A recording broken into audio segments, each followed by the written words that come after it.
Vamos nessa, pessoal! Estamos aqui no MalaCast. Esse que é um evento. Não deixa de ser um evento que a gente recebe convidados, pessoas que a gente gosta e principalmente pessoas que vão agregar muito naquilo que é o principal assunto que eu adoro falar, que é vendas e atendimento. E olha o peso, olha quem eu trouxe aqui, ele que é diretor executivo da Samsung e especialista, olha isso, especialista em expansão de negócios. Com vocês, Dema Oliveira. Muito obrigado pelo convite, muito 10. Fico feliz aí de participar do MalaCast.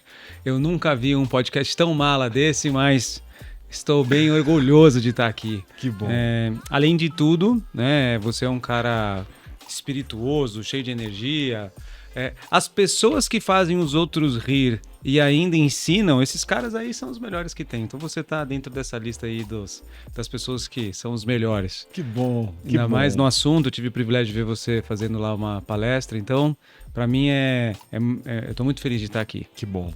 E pessoal, a gente vai ter bastante coisa legal aqui falando. Vou contar algumas histórias e eu acredito que esse seja o primeiro de vários outros que você vai trazer e vai fazer acontecer. Que bom, Dema. E começar assim com o pé direito, com uma pessoa tão especial. O Dema, que eu tive a oportunidade de ver uma palestra dele no Seus Club. E quando ele entrou para falar assim... vou voltar. Eu vi você num evento onde a equipe da Samsung esteve lá no Seus Club. Eu vi você passando e tal. Eu falei assim, esse cara é bom. Engraçado isso, né? Não sei porque eu olhei você passando. Assim, falei, esse cara é diferente. Tal, você falando com todo mundo e tal. E a gente não se conhecia.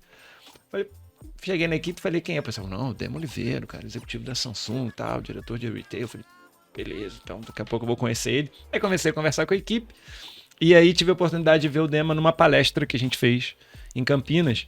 E vai ser tema 100% aqui do nosso podcast. Ele falando muito sobre mindset, da história dele. Eu queria muito que vocês ouvissem a história. Mas antes eu queria falar sobre essa questão do humor. Isso, Dema, foi muito engraçado. Eu tenho um grande amigo meu, ele é artista, tá na novela das 8, que é o Emílio Dantas. E ele falou assim, cara, você é um sacana. Eu falei, por quê? Ele falou, você era pra estar no humor. Mas como você acha que não teve coragem de ser humorista, né? Ficou com medo de, seguir essa carreira, e vai que não dá certo. Você foi pelo lado executivo, aí você pega o humor e coloca dentro da educação. E dá muito resultado, sabia, Dema? Não, com certeza. A galera né? É só você ver, o storytelling, né? Você lembra das piadas, você lembra do meme. Se cada coisa que a gente tem que aprender e memorizar for relacionada ao humor, é muito mais fácil, né?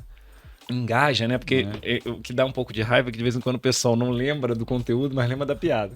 Isso é um problema. Eu falo assim, cara, eu falei 3 horas pra você, não é possível que você só decorou a história lá do Tupperware. Não, mas assim, eu vejo que você é especialista, né? E você conversa muito com o povo de campo. E quando a gente fala povo de campo, é um povo sofrido, cara. Eu vou te falar por quê. Eu lembro que eu trabalho com tecnologia, já vou explicar a minha história, mas... e aí você pensa, quando você trabalha com tecnologia, varejo, né? Então você imagina, lança-se um celular a toda hora. Muda, antes era o USB-C, depois o S não sei o que, vai mudando a tecnologia. E aí você é um cara jovem, talvez no primeiro ou no segundo emprego, né? Entrou na faculdade, tá arranjando a primeira namorada, primeiro namorado, teu time perdeu no final de semana, você pega 4 ônibus para ir pro shopping, trabalha de segunda a segunda com a folga na quarta, tem meta para bater, e aí você usa um banheiro comunitário, então você tem que se trocar no banheiro, você tem que chegar lá sorrindo, pronto para vender. Tô dando um exemplo de uma pessoa de shopping, né? E aí você pega diversos tipos de público, o cara feliz, o cara irritado, que tá brigando com a mulher, com a criança, etc, tal. Então, cara, não é fácil. Então, se você não tiver uma mentalidade vencedora, você não consegue sobreviver. E as empresas, as grandes organizações têm que saber que ali a base, né, é a base que vai dar sucesso para a empresa. É o cara de frente. Se o cara do exército ali não saber fazer bem, cara, daqui um pouco estão subindo o morro e estão matando o capitão lá em cima lá. Então, eu acho que tudo começa com essa mentalidade, porque o trabalho de campo não é fácil. Perfeito. E tem gente que ama fazer, né? Eu lembro que eu visitei uma loja da empresa que eu represento em Belo Horizonte em dezembro. Não, antes da Black Friday, um dia antes da Black Friday. Peguei o voo, fui lá, surpresa em Belo Horizonte, falei, deixa eu rodar essa cidade inteira. cara, cheguei lá na vendedora, eu não vi nenhum produto da concorrência, eu vi só o nosso ali na frente, lindo, muito bem feito. E eu falei, cara, que promotora de vendas fantástica. Falei, vem cá, fala comigo aqui. Aí veio uma mulher muito bonita, muito bem apresentável, acho que mãe de família já. Falei, quanto tempo você está na organização? Ela falou, 10 anos.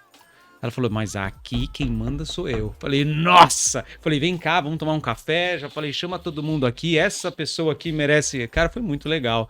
E aí você vê que aquela pessoa se automotiva. Eu devia ter feito um podcast com ela para ensinar os outros essa motivação de 10 anos na companhia, continuando ali fazendo um trabalho fantástico, crescendo. Então é isso que você é apaixonado e ensina, é algo que eu vivo todos os dias também. Que legal. E, poxa, não é à toa, né, que a gente está batendo esse papo quando, de novo, né, eu vi a palestra que eu queria muito que você contasse essa história. Muito, Dema, porque eu acho que é muito inspiradora. E foi engraçado porque eu tive com o Dema logo depois para fazer a convenção para a empresa, para os vendedores. A gente fez um Train the Trainer, foi muito legal. Foi legal mesmo. Um dia inteiro batendo papo, uma super produção.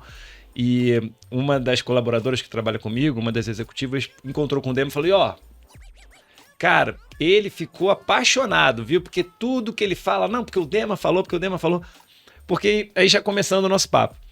Eu tenho uma mentalidade, eu tenho que tomar um certo cuidado com isso, né? Porque isso impacta numa questão pessoal, né? Você estava contando agora há pouco da tua história de vida. E eu tenho um certo cuidado para que isso não... Porque eu gosto de trabalhar. Eu adoro trabalhar, então, imagina, eu não tenho filhos, né, cara, sou separado, então eu fico ali naquela coisa do trabalho. O trabalho para mim é uma maravilha. E quando eu falo muito de hiperprodutividade, trabalhar muito, eu sei que algumas pessoas quando olham para isso falam assim, poxa, mas calma aí, tem que ter uma dose e tal. Aí beleza, eu com isso na minha cabeça aqui, fui para São Paulo, assisti o Dema. Aí o Dema falando, eu vou deixar ele contar, óbvio. Não, porque eu não sabia, eu fui lá, estudei, eu não sabia, não tinha terno, fui lá, comprei, não sabia fazer. Cara, conta um pouco da história. Acho que você é melhor do que ninguém para falar que dá resultado e chegar onde você chegou. Manda ver. Eu venho de uma família muito simples, né? Nasci em Ribeirão Pires, é uma cidade próxima de São Paulo, tem uns 100 mil habitantes. Minha mãe e meu pai do interior, fizeram até a 4ª série do primário, então não tiveram educação ali, né? Tiveram educação básica, mas com coração bem grande. E quando eu tinha 13 anos, meu pai já começava a falar assim, filho, você vai ter que trabalhar. Vai ter que trabalhar porque aqui em casa, né, não tem tantos recursos. A gente nunca passou fome, mas eu vivi com muita escassez. Então, desde cedo, a água batia no meu bumbum. Eu lembro que a situação da minha mãe e do meu pai era complicada. E eu tenho memórias da minha pequena infância. 3 anos de idade eu tenho memórias. Tem gente que fala, não lembro nem, eu só tenho memória com 10. Eu falei, não, com 3 anos eu lembro que minha mãe chegou e falou assim, esse é teu último presente.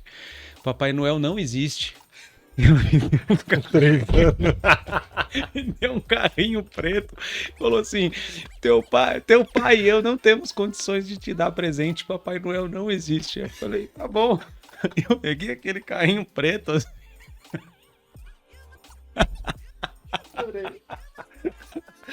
Vamos resolver logo, tá? É o teu último presente, Papai Noel não existe. Vambora, vai, segue teu... Muito bom. E quando eu falo isso para as pessoas falam, minha mãe é essa figura até hoje. Que sensacional. Só que, cara, com 4, 5 anos eu via meu pai e minha mãe brigar, porque meu pai cabeleireiro, na época era barbeiro, né? Depois virou cabeleireiro e agora voltou o barbeiro como moda, né?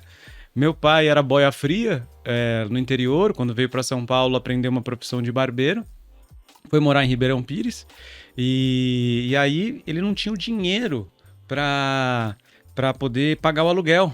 Então todos os dias tinha a briga do meu pai e da minha mãe falando assim, olha, não tem dinheiro para pagar o aluguel, amanhã talvez a gente não tenha onde morar. E eu via e convivia com aquilo lá me matava, porque ao invés de eu ser uma criança, eu ficava com aquela preocupação se eu tinha um lugar para morar ou não, né?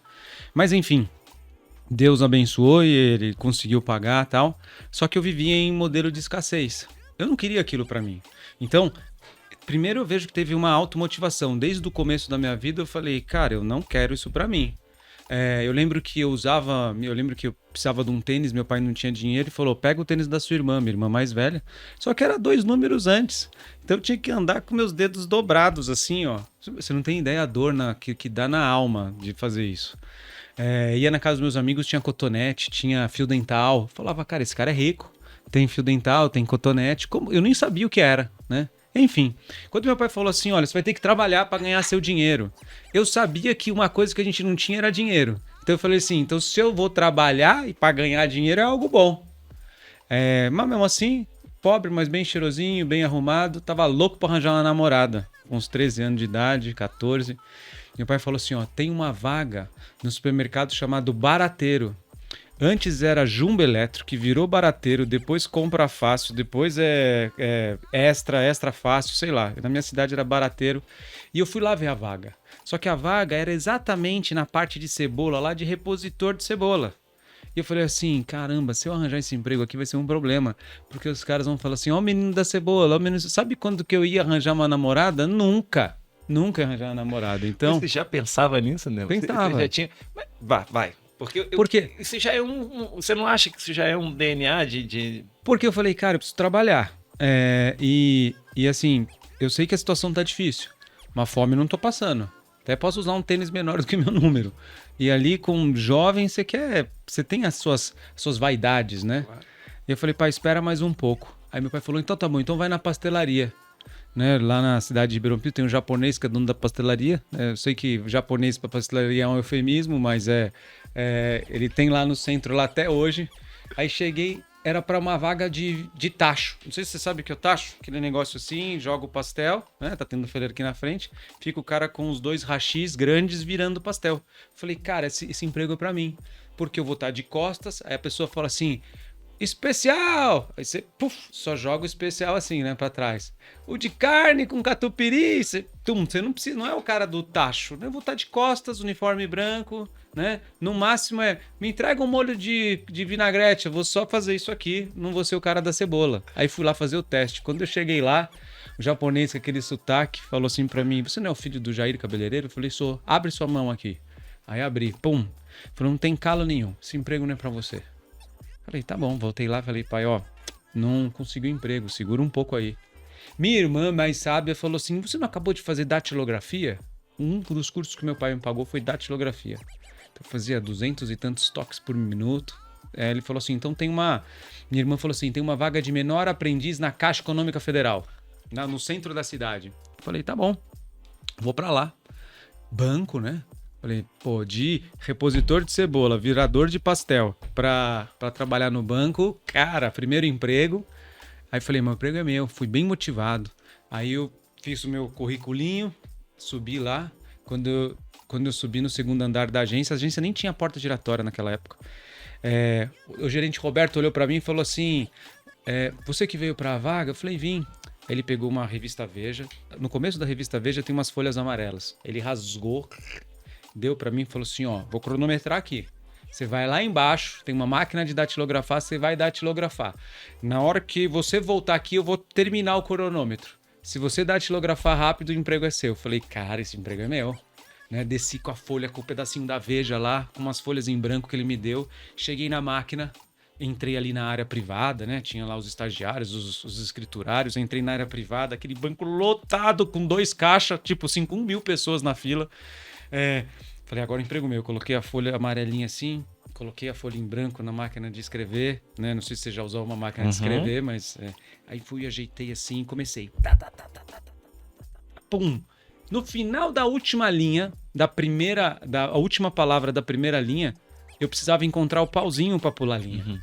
Não tinha a jossa do pauzinho. Falei, caraca, que é essa máquina não tem um pauzinho? Não acredito que eu peguei a máquina errada. Olhei para os lados, ninguém para me ajudar. E como um bom brasileiro que precisa do emprego, peguei a folha. Vocês não têm ideia. O pessoal que está me assistindo aqui, que já mexeu numa máquina de escrever, você sabe qual é o trampo de você pegar o papel e pular a linha manualmente naquele rolo. Eu assim, puxei para a esquerda e comecei na segunda linha. Isso já tinha passado, sei lá, uns 10 minutos. Falei, perdi a vaga. Aí, um anjo apareceu. Se chamava Karen, estagiária da Caixa Econômica Federal.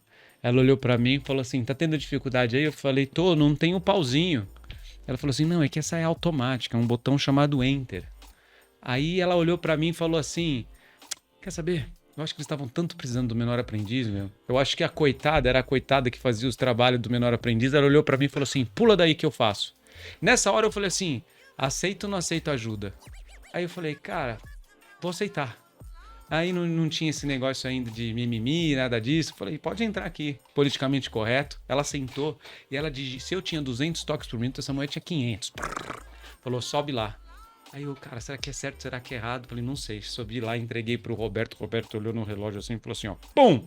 Aprovado. O maior recorde dessa agência, o emprego é seu, começa amanhã. Aí cheguei em casa, falei, pai, consegui um emprego no banco e tal. Beleza. Primeiro dia de trabalho. Os caras me deram uma camiseta assim, bem discreta. Era um cor de abóbora cintilante, escrito assim, posso te ajudar, né? Aí com meu primeiro papel, né? Foi aí que eu comecei a entender a minha habilidade com vendas. Meu papel era... Toda venda tem meta, né? Uhum. Então os caras me deram uma meta para organizar a fila da agência. Uhum. Então, e a Caixa entende de fila, né? Uhum. Então eu tinha que organizar a fila da Caixa, do seguro-desemprego e fundo de garantia. E ali começou a minha habilidade com pessoas. Porque, você imagina, a agência abria às 11. Eu chegava às 9 para fazer triagem na fila. Ninguém queria fazer isso. Era eu que, meu primeiro emprego. Mas só de eu não ser repositor de cebola, nada contra quem repõe cebola, hein? Pelo amor de Deus. Mas o meu papel era muito feliz. Eu falava, bom dia! RG, CPF, documento do fundo de garantia, o guia do seguro-desemprego. E eu era aquele cara que dava aquela mensagem pro primeiro cara que chegou às 4 da manhã com a cabaninha. Meu amigo, tá faltando a cópia autenticada do RG, volta amanhã. E eu não tinha maldade, eu simplesmente falava, fora, você fica, tal, não sei o quê. Só que eu arrumava a fila perfeitamente. Eu acordava de manhã e falava, é a hora de arrumar a fila. Vinha correndo, falava, cara, essa fila é minha, joga em mim. Até hoje, Malavolta, se tiver fila aqui, você me chama que eu organizo ela perfeito. De vez em quando eu chego num show e falo, cara, que essa fila horrível, me paga aqui que eu arrumo isso aqui rapidinho, né? Quantos anos? 14. Tá. 14 para 15 ou 15, eu não me lembro direito. Mas muito novo. E aí comecei a arrumar fila, acabava a fila, entrava para dentro da agência e tudo que ninguém queria fazer eles me davam. Só que eu não tinha a percepção lógica de que aquilo era difícil ou era ruim. Então os caras, Demetrios, vai lá pro estoque e arruma os numerários da agência. Sabe o que é numerário? Não. Antigamente era tudo que você fazia no caixa, depósito, transferência, era tudo em papelzinho na máquina que fazia. E aí você tinha que ajeitar aquele papel. E, cara, eu adorava fazer aquilo lá. Porque, na minha opinião, eu tava fazendo um trabalho, só que nunca ninguém falou pra mim que aquilo era ruim, que aquilo era difícil. Então, na minha mente, não tinha o chipset do tipo, aquilo que você tá fazendo é ruim. Aquilo é teu trabalho, faça acontecer. Então, eu tentava fazer melhor. E aí, eu lembro que foi uma grande mudança de chave, foi quando lançaram a Previdência Privada. Aí, chegou a gerente geral ali, funcionária pública, e falou assim, todos vocês, meus funcionários, vão ter que vender previdência privada. Cara, todos dobraram o nariz. Tô fora, previdência privada, nem sei vender isso, eu nem sei o que é previdência, ainda mais privada. E eu falei para ela assim, Cidinha, nem sei se ela tá viva ainda. Falei, Cidinha, deixa que eu vendo. Aí ela olhou, viu aquela atitude, falou, é mesmo? Eu falei, eu tô disponível. Cara, eu aprendi sobre previdência privada. Eu era o cara que... Enquanto estava todo mundo na fila, eu ia falando de previdência privada. E aí foi meu primeiro ali também em contato como vendas. E você vai se relacionando com pessoas, passo 1. Passo 2, aceitando qualquer coisa, cara. Você vai vender isso aqui, tá bom, deixa comigo que eu vou vender, né? Vai aceitando desafios, antes nunca propostos, né? Até hoje eu não entendo muito o que é previdência privada, mas vender eu vendo. E aí eu lembro que foi muito engraçado. Tava adorando o meu trabalho. E logo no começo, assim, como não tinha porta giratória e os bancos ainda concentravam muito dinheiro dentro da agência, eu lembro que um dia... E eu fazia outras atividades operacionais. Eu lembro que um dia eu estava saindo da agência às 4 da tarde. Quando eu saí da agência, assim, eu abri a porta e aí veio o correio entregar um malote. Parou lá a vanzinha do correio, veio 3 pessoas com todos os malotes do correio, porque era tudo muito manual. Falou assim, olha o correio. Falei, tá bom, pode entrar. E abri a porta, o correio entrou, foi embora. No outro dia, quando eu voltei da agência, tinha uma placa assim, Caixa Econômica Federal de Ribeirão Pires, fechada por motivo de assalto. Falei, caraca, entrei lá dentro, né? Tava adorando meu emprego, tinha acabado de começar. E aí o gerente falou assim, Demetrios, o delegado da cidade tá ali aguardando para falar com você. Eu falei assim, mas que raio, né? Que o delegado, fiquei com medo. Claro. Aí ele falou assim, nós estamos desconfiados. A gente precisa encontrar quem é a pessoa que tem 3 características. Eu falei, qual? Recém-contratado, facilitou a entrada dos bandidos disfarçados de correio e responsável por trocar as fitas de VHS do sistema de segurança. Era eu. Ninguém queria fazer o sistema de VHS, então eu que trocava. Né? Porque o cara roubaram, levaram todo o dinheiro, amordaçaram todo mundo e levaram as fitas de VHS. Então eu era o suspeito perfeito. Depois que o cara percebeu que eu era um simples menor aprendiz, não estava nem sabendo o que o cara estava falando e tal, mas aquilo lá foi um marco ali. E eu falei, cara, tem uma falha nesse negócio, né? Você imagina? Se eu sou um bandido, eu vou falar, me dá o videocassete aí com as fitas, né? E aquilo lá depois eu linkei na minha carreira, porque quando mais na frente eu entrei numa empresa, eu usei aquele problema para desenvolver uma solução para a empresa, sabe? E aí chegou ao fim ali na Caixa Econômica Federal. Faltando um mês para completar 18, eles são obrigados a te mandar embora, né? E aí quando eu fui mandado embora, não tinha emprego. Meu pai falou assim, ó, para mim, filho formado é terceiro colegial. Eu falei, não, pai, hoje existe um negócio chamado faculdade. As pessoas fazem faculdade. E aí eu fui trabalhar como chapeiro. Então fazia lanche. Foi horrível. Eu sou péssimo, né? Eu não tinha o que fazer. Aí eu fui procurar emprego que ninguém queria fazer. Aí eu vi um dia no jornal assim, contratação de operador de telemarketing, estar cursando faculdade. Isso era novembro. Falei, quer saber? Eu vou entrar nesse processo, vou passar no processo, depois eu entro na faculdade. Não tinha dinheiro para pagar a faculdade e foi o que aconteceu. Arranjei o emprego de operador de telemarketing, entrei na faculdade mais barata que eu podia pagar. As pessoas perguntam, o que você quer ser? Cara, eu quero ser a faculdade mais barata que tem do lado do meu trabalho que eu consiga pagar porque eu vou ser operador de telemarketing, preciso comer também. Então, eu não escolhi nada assim, qual é a minha vocação? Não, qual é a mais barata? O que é médio para tudo? E tava lá, administração é um pouquinho de cada coisa, então eu quero fazer administração. E aí eu entrei como operador de telemarketing, e aí foi uma segunda experiência como vendedor. Porque eu entrei numa área que também ninguém queria trabalhar, chamava retenção. E eu era o cara que recebia as ligações daquelas pessoas que tinham recebido 2 cartões de crédito, um Visa e um Mastercard, do gerente do banco, sendo que nunca tinha pedido. Só que essa pessoa não recebeu o cartão de crédito e nem a fatura. Ela recebeu uma carta do Serasa dizendo que o nome dela estava no Serasa por ela não ter pago uma anuidade de um cartão que ela nunca pediu e que ela nunca recebeu. Uma situação simples. E ligava lá para o banco, quem recebia era eu. Nossa. E assim, meu nome, Demétrios, né? Você falava, olá, Demétrios, né? Aí você sabe qual é a primeira pergunta que eu fazia? Uma pergunta que até dá um pouquinho as pessoas ficam mais confortáveis. Eu perguntava assim, qual que é o seu número do cartão de crédito? Era a terceira vez que ele colocava na URA, né? Aí você falava, qual é o número do seu cartão de crédito? Aí a primeira coisa que eu ouvia, de novo, você é safado, né? Eu via muitos nomes. Qual é o seu nome? Eu, Demétrios. Demétrios o quê? Demétrios do capeta, não sei o que tal.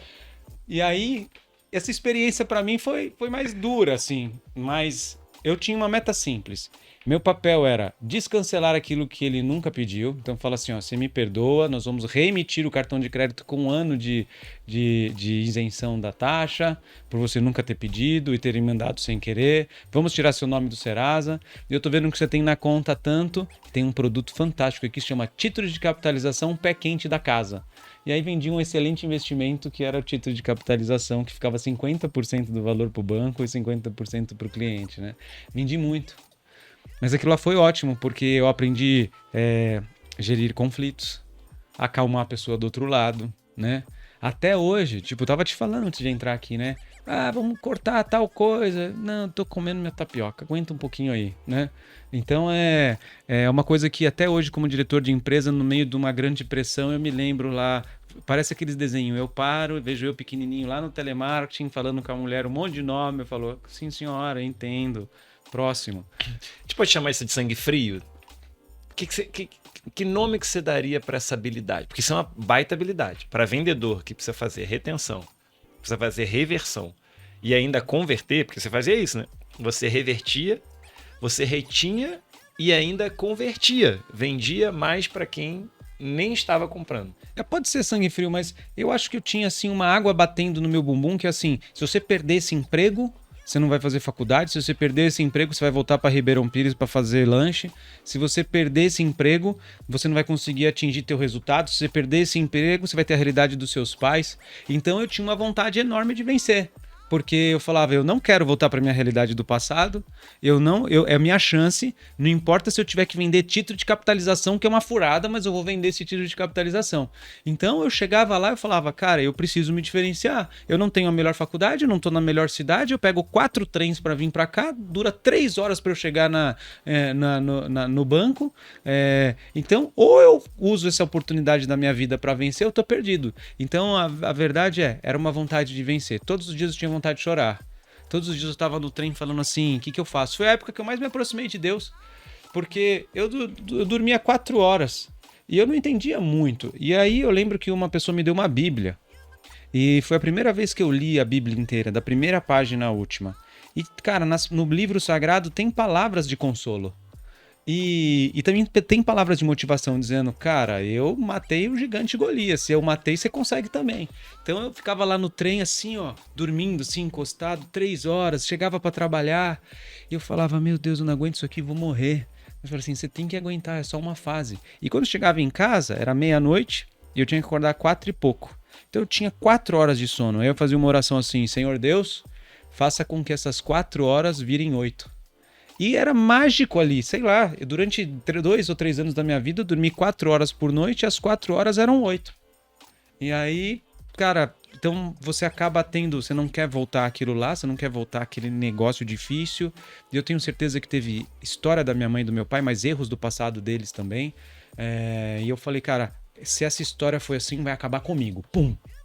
E meus filhos vão estar eu não crio meus filhos para eles também estarem confortáveis. Eu crio eles no limiar dizendo, cara, se eu cheguei aqui, vocês serão preparados para andar um patamar acima. E para andar um patamar acima é com desconforto. É igual o Paulo estava falando para nós ali, cara, essa questão de bater a água faz com que a pessoa sobe um pouquinho mais, tá? Certeza. E aí foi isso que era a minha motivação ali no Bradesco. E, cara, eu era um dos melhores. Era o que mais retia, o que mais vendia, tal, não sei o quê. Só que chega uma hora que cansa. Eu lembro que era sábado, Natal, Ano Novo que eu trabalhava. Tinha folga de quarta. Então era meia-noite do Ano Novo, eu tava descendo o elevador para pegar o último metrô para ir embora. E tinha... Cara, todo vendedor sabe disso. Eu lembro que perdia ônibus. Eu falava, meu Deus, perdeu o ônibus. Agora é só 4 da manhã para eu voltar para casa. Centro de São Paulo, aquele negócio lá. E ser ali com medo de ser assaltado. Então esse sofrimento tem que merecer para alguma coisa. Então as pessoas têm que dar valores nos pequenos começos. Vamos voltar para a Bíblia. Davi, a Bíblia fala que Davi ele matava leões e matava ursos quando ele era muito jovem. E aí, quando veio o gigante Golias contra ele, ele já tinha a habilidade de matar o urso e ali. Então, eu acredito que isso faz parte da preparação para eu estar onde eu tô. E com certeza você deve ter uma mãe que te empurrou, falou assim, ó, eu não quero mais você aqui, vai embora daqui, meu filho. E isso ajuda, cara. Ajuda. Então, a gente precisa de mais mães que falam, Papai Noel não existe, se vira, vambora. Dema, que momento que, cara, é fantástico. Eu gosto de história assim, até pra a gente, né, assim, o bom de podcast é isso, a gente não precisa ter um roteiro para chegar, mas eu fico pensando essa vida do vendedor, né, você falou muito sacrifício, superação, e a gente vive hoje uma realidade muito dura das pessoas não conseguirem absorver. Eu vejo bons vendedores, pessoas que estão lá na ponta, fazendo um bom trabalho, mas ele sucumbe mesmo, ou problemas que se somatizam, não é fácil, não estou dizendo que é superável, mas ele não consegue criar um antídoto mesmo. Em alguns, infelizmente, vão para droga ou desistem, falam, cara, não dá mais para mim, prefiro viver muitas vezes uma vida medíocre que não vai me levar a lugar nenhum, mas eu não consigo lutar contra isso. E é muito legal te ouvir vendo que você construía situações. É quase que um storytelling de motivação. Você fazia isso de maneira empírica? De onde que vinha isso? A religião, você já contou que é um primeiro passo. É porque assim, não é nem a religião, é a fé, né? A fé é você acreditar em coisas que você não vê. Então eu acreditava fielmente que eu ia ser um executivo de uma empresa. Eu acreditava fielmente que eu ia sair daquilo lá. Eu acreditava fielmente que eu ia crescer para poder ajudar meus pais. eu acreditava fielmente que eu poderia ser o melhor vendedor do Bradesco. Só que eu sempre me vislumbrei com histórias lindas. Quando eu entrei no Bradesco, a primeira coisa que eu fiquei apaixonado é que banco animal, e esse Amador Aguiar, não sei por que ensinam Toyota e Ford na escola, deveriam ensinar a história do Amador Aguiar, que fez esse banco ser qual é o banco do do Bradesco. Então eu olhava a história do cara e falava, eu quero ser ele. As pessoas olhavam, você é um louco. Eu falei assim, eu quero ser ele, eu quero fundar um banco.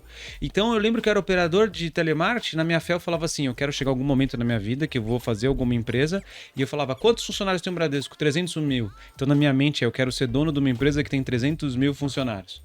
E aí nessa hora um cara me apresentou um tal de Lair Ribeiro. Lair Ribeiro, programação neurolinguística. Aí a primeira coisa que eu fiz tinha lá, prosperidade não corre por acaso.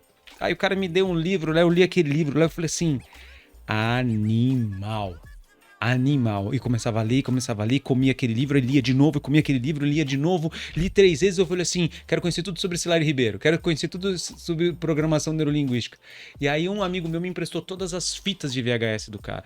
Então eu fiquei um sábado e domingo assistindo as fitas e anotando como que é você fazer rapport, como é que você tem uma visão positiva de futuro, como é que você pegar uma situação ruim, por que ganhar dinheiro é bom, por que abençoa a humanidade, por que ser leal e correto, que sucesso não corre por acaso mesmo, porque quem tem fé prepara. Uma frase que eu gosto de falar, se você tem fé que vai estar lá, você tem que se preparar.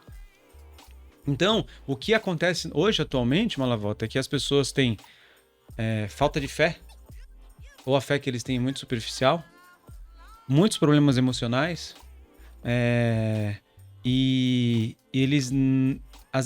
A internet, ela tem um lado bom e ruim, mas ela mostra muito o lado bom das coisas, só que o lado bom das coisas precisa de preparação. Eu vou dar um exemplo. O Bill Gates não tem faculdade, o Steve Jobs não tem faculdade, o Elon Musk não tem faculdade. Beleza, é zero. Se você pega, não é uma média ponderada. Se você pega uma média burra, é só 1% dos grandes ricos que não tem faculdade. Então, os 99% tem. Então, você pega 2 exemplos, o cara fala, não, se o cara tem desse tamanho e não fez, eu não vou me capacitar também. E sabe qual é o problema? O ambiente também. Então, eu tive a oportunidade, eu era um menino de rua, ali praticamente na minha cidade, né? Jogava bola, uns amigos meus iam pro lado mal da força, outros pro lado do bem. Eu falava, eu não quero ficar assim, não. Aí entrei na Caixa Econômica Federal, comecei a andar com escriturário. O meu sonho era ser escriturário. Falava, cara, eu quero ser escriturário, quero ser esse caixa do banco. Eu achava lindo o cara lá, tec, próximo, tec, próximo. Quando eu saí do banco e fui pro operador de telemarketing, eu fui mais agressivo. Falei assim, eu quero ser o Amador Aguiar. E os caras, ó, o sonhador do caramba. Mas eu só soube do Amador Aguiar quando eu entrei naquele emprego, quando eu escutei a história do cara e eu falei, eu não acredito que esse cara construiu uma empresa com 300 mil funcionários. Né? Então eu ia, cara, e o meu coração batia forte, e eu entrava naquela cidade de Deus em Osasco, eu via um heliponto, e aí via as histórias dele, ele fazia Dia Internacional da Ação de Graças, ele tinha na Fundação Bradesco, você olhava tudo aquilo lá, você falava, uau, e tem dia que eu chegava morto, só que antes de eu entrar para trabalhar, tinha lá, o Bradesco fazia a gente ler uma folha sobre Luiz Marins, que era motivador na época, né? Os caras que estão assistindo aqui, eles não devem nem lembrar direito, mas falava assim, hoje é o dia que você vai vencer. Aí eu, sem vontade, eu lia, hoje é o dia que você vai vencer por causa disso, vencer por... Então eu falava, hoje é o dia que eu vou vencer. Demetrios, boa tarde, como posso ajudar? Esse cartão de crédito, sem problema nenhum, me dá o número do cartão de crédito agora. De novo, falei 3 vezes na URA, mas fica tranquilo que eu vou resolver seu problema. 4551-3489... Porque Visa, Bradesco começa com 45, eu lembrava disso. Eu falava assim, nossa, sinto muito pela situação, mas vamos corrigir imediatamente, ainda vou te dar um agrado, porque não é justo isso que aconteceu. E, cara, ia, tinha uns que não dava certo, mas no fim dava certo. Então a questão de você ter uma fé, né, acreditar em algo, a questão do ambiente, a questão do emocional, esse negócio de programação neurolinguística era emocional, porque por mais que você use a razão, era emocional. Você tinha que ter uma razão para acreditar, para mexer na emoção. Então, quando você lia o texto do Luiz Marins lá, você falava, cara, é isso mesmo. Eu já vim aqui, já tô aqui na chuva, né? Já me deram uma bola para chutar, tô dentro do São Paulo e Corinthians, vou ter que... Não tem jeito, não dá para eu voltar atrás. Vamos para cima, né? Sim. A meta era sair de casa, entrar no trem e entrar com a porta ali. Só tinha que fazer isso. Então, era só dar um pequeno passo. Só um pequeno passo. Então, o ato de você sair de casa e falar assim, vou trabalhar na Casa Bahia, vou trabalhar na loja do Americano, vou trabalhar na Magazine Luiza, vou trabalhar na loja da... que for, no Carrefour. Cara, vou trabalhar com roupa. É o fato de você sair de casa, se preparar e colocar o pé ali. Quando você coloca o pé ali, tudo acontece. Agora, quando você já não consegue nem sair de casa e colocar o pé ali, aí você precisa de ajuda. Você precisa de boas referências, né? Poxa. Eu consegui encontrar isso individualmente. Tem gente que não consegue. Por isso que a empresa ajuda, né? Eu aprendi uma coisa no Bradesco, com o Malavota. Ele falou assim, o Amador Aguiar falava assim, alta especialização requer baixa padronização. Baixa especialização, que é começo de carreira, requer altíssima padronização. Sim. Então eu não tinha nem o que pensar, eu tinha as frases prontas lá na intranet. Tipo, se ele te xingar disso, responde isso. Se o cliente te xingar daquilo, responde isso. Se ele falar que vai para protestar e vai na Rede Globo, já responde isso. Fala assim, senhor, a Rede Globo é uma... Né? Então você tinha todas as respostas lá, porque era padronizado. Então a organização tem esse papel, sabe? Tem esse papel. Por isso que é tão importante treinar líderes. Por isso que você deu uma palestra lá de treinar os treinadores. Porque se o topo não está preparado para suportar aqueles caras que estão começando, vai ser muito difícil. Então, quando você vê jovens assim saindo da sua empresa, o turnover é alto, eu controlo o turnover lá pra caramba. Eu tenho erro na liderança. Desde lá do topo tem erro da liderança. Ou eles não dão um devido valor, ou eles não conseguem entender qual é a dificuldade, né? E a gente tá falando de vendedor, mas eu sei que misturei vários assuntos aqui, mas eu tenho um amigo meu que ele foi considerado um dos melhores CEOs do Brasil. Ele é dono de uma empresa chamada Transpes, é a segunda maior transportadora do Brasil. Foi deputado federal pelo Novo, essa última vez ele não se reelegeu. Chama Gonzalez, Lucas Gonzalez. E o Lucas é um cara animal. Ele largou a empresa dele para ele poder ajudar o Brasil a crescer, sabe? Legal. E fez um grande trabalho em Belo Horizonte, em Minas Gerais, perdão. E aí ele fazia o quê? Os caminhoneiros ficavam muito tempo longe de casa. Então ele criou um time para visitar a família dos caminhoneiros. E chegar lá e falar assim, você sabia que o João fez um transporte assim assado, foi fantástico, fica tranquilo que tá tudo bem com ele, a gente monitora ele por câmera, inclusive essa sexta empresa que tá dando. Então, cara, você olha uma postura de um cara desse e você fala, ele quis saber o que tá acontecendo com o vendedor lá. Por isso que quando eu visito o ponto de venda, eu quero saber, casado, tem filhos, que time torce, quanto tempo trabalha na empresa. Pô, tá animal esse negócio aqui. Não passo a mão não, se estiver ruim eu falo assim, vamos fazer diferente? Coloca aqui, muda aqui e tal, vamos vender esse negócio, né? Tento trazer pro pessoal, porque, cara, é uma vida difícil, então o líder que tá lá na ponta, ele tem que fazer acontecer, tem que abrir isso. E voltando pro Lair Ribeiro e fechando a longa conversa, eu fui transformado pelo Lair Ribeiro. Depois de muitos anos, eu tava indo para Dallas numa reunião nos Estados Unidos, pela Samsung, e eu encontrei o Lair Ribeiro assim no voo, assim, 2 cadeiras atrás. Eu falei assim, Lair Ribeiro! Ele falou, hoje. Não, é hoje que a gente vai conversar, né? Horas no avião. Eu falei, e aquela água que você fala pra gente tomar, que ele fala que tem água em Ibirá? Ele falou, onde compra? Ele falou, aqui, cara. Eu falei, eu li todos os teus livros, cara. Você mudou a minha vida. Porque aquele cara escreveu um livro de uma forma interpretação, de uma interpretação tão fácil, que eu usava tudo que ele me ensinava. Se era certo ou errado, eu usava tudo. E aquilo me fazia ir pra frente, que ele fazia ir pra frente. E aí depois, até sair do Bradesco, foi o Lair Ribeiro que me ajudou, porque eu não aguentava mais atender telefone. Olá, tudo bem, como vai? Olá, tudo bem, como vai? Olá, tudo bem, como vai? Né? Não aguenta, né? E eu queria dar um próximo passo, depois eu explico essa história. Mas enfim, acho que é isso que completa esse pensamento. É porque eu tenho uma sina mesmo. Eu vejo grandes empresários e fico tentando mapear para entender o que ele faz, exatamente como você está falando. Porque eu acho que tem estágios, né, Dema? A gente tem que, principalmente para quem está ouvindo a gente. Eu lembro uma vez que eu fui numa palestra, a pessoa falou assim, se você quiser ter um Porsche, você pode. Eu tinha 17 anos. Se você quiser ter um navio, você pode. Faz sentido o que ele está falando, mas está muito longe. Não, o navio está lá, eu tenho que ir na bicicleta, no carro usado, né? Então... Quando eu vejo você falando, eu olho pro Dema e falo assim, cara, é simples, né? Simples. Cara, tem que ter uma vontade, né, de não sucumbir, ao mesmo tempo eu quero mudar, então eu tenho que fazer. E eu vejo as pessoas com pouca paciência, acho que essa é a palavra. né? Ainda mais agora com o fenômeno da internet, que você pode virar um Instagram, você pode virar um blogueiro, você pode virar... Então as pessoas olham assim, eu vou gerar um conteúdo e eu posso ficar milionário. De fato, pode. E aí entra para essa métrica de 1%. Da mesma forma como, sim, o Steve Jobs e todo mundo não tinha faculdade, mas a grande 99 tem que ter. E 99 faz esse caminho.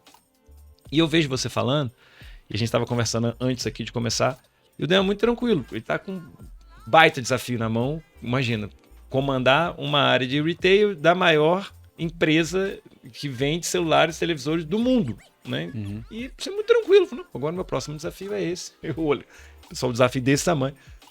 Como que você construiu, Dema, essa serenidade, vou usar essa palavra, para olhar para os desafios e entender... Porque é um caminho, lógico. Faz sentido? E eu vejo que não é um caminho lógico de alguém ultra experiente como você agora. É um caminho lógico que você vem traçando o tempo todo, né? Então eu venci essa primeira etapa. Com esse raciocínio lógico. Eu tenho que linkar essa ponta nessa. Já falamos de não perder o ânimo. E como é que você transfere isso para um vendedor que está assistindo a gente? Que tá lá naquele estágio do Dema, lá atrás, 3 horas. Eu vou ser bem transparente. É isso. Primeiro, hoje eu tenho uma visão muito melhor que a do passado, né? Claro. Então, hoje eu sei que a gente vive de temporadas. Eu acho que Deus gosta o tempo de temporada, porque você tem que... A fé é esperar também, sabe? Então, os primeiros 10 anos é honrar a visão de um terceiro. Então, eu honrava a visão do cara, o gerente da caixa, eu honrava a visão do dono da lanchonete, que eu fazia o lanche, eu honrava a visão do meu supervisor de telemarketing do Bradesco. Então, eu honrava a visão do terceiro. Por que eu honro a visão dele? Porque se eu honro a visão de um terceiro, um dia alguém vai honrar minha visão, tá? Então, nesses primeiros 10 anos, dos 20 aos 30, é honrando a visão de terceiros. Fantástico. Por quê? Repete isso, por favor. Quando você diz honrar, é você dizer o seguinte: tem mérito aqui e eu preciso aprender com isso. Eu estou na temporada de servir outro, porque a melhor coisa do mundo é servir com o dinheiro dos outros. E aí, já que você está servindo com menos risco, então você tem que aprender mesmo ali. Mas a palavra certa é honrar. Honrar teu empregador. Tipo assim, eu tô na fase de honrar a visão ali, mas você vai arrumar a fila, tá bom? Deixa comigo, vou honrar a tua visão, vou fazer isso, vou fazer aquilo, vou fazer aquilo. Então você sabe, você fala, cara, hoje se eu pudesse voltar ao passado, eu falo, nossa, eu fazia aquilo. Eu falo, porque era o momento da tua temporada. Então temporada 1, dos 20 ao 30 é estudar honrando a visão de um terceiro. Podendo ser teu empregador, podendo ser o gerente, podendo ser seu pai, dono de uma empresa, né? Podendo ser sua mãe na lojinha e você lá, eu sou o caixa, mas eu vou fazer o caixa, sabe? E aí é difícil você ter essa visão. Então hoje eu tenho. Dos 30 aos 40 é o momento de colocar em prática. Ainda, se você for empresário, você está tendo pessoas honrando a tua visão. Se você é um grande executivo, você tem as duas coisas. Você tem pessoas honrando sua visão, só que você também está honrando a visão da companhia como um todo. Só que a segunda fase é de colocar em prática aquilo que você aprendeu. Então a segunda fase é o seguinte: já que eu não menosprezei os primeiros passos, agora é a hora de eu florescer. Então a segunda é florescer. Então dos 30 aos 40, cara, você dá o gás máximo possível, porque a tua preocupação vai ser, vou fazer alguns cursos, eu vou casar, eu vou ter filhos. Tô falando generalizando, sabe? Você pode não casar, pode não ter filho e tal. Mas dos 30 aos 40 é quando eu vou entrar na Copa do Mundo. Ou seja, eu não ultrapassei os estágios, né?